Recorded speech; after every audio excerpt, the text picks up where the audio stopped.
Hello, Galaxy. I'm Chris Pirillo, and this is my view in fewer than two. X at it again, or should I say Elon Musk at it again, this time deciding that the link cards that show up in your feed when someone inserts a link into their posts, still taking a while to get used to that, these cards would have normally shown the page image, or like an article image, the URL or the source, and then a headline or a teaser, like a preview of what that page, the ultimate link that you're clicking on, is going to show.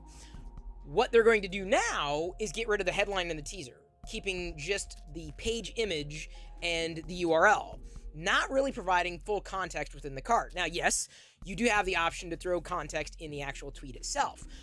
This might create a cleaner feed, as has been suggested, but it's also removing some degree of usability.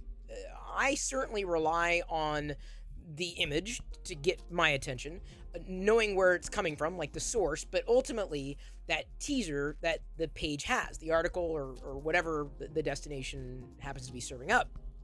But removing that might actually get me to click away from Twitter more than I would have otherwise. Certainly, if there's not enough context set up in the tweet itself, but this is what's so baffling.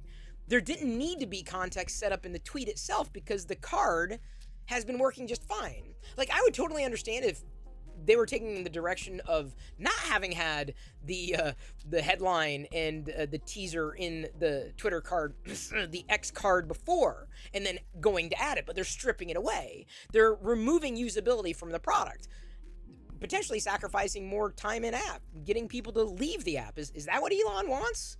Does he want people to leave X more often than they might have already not done or done?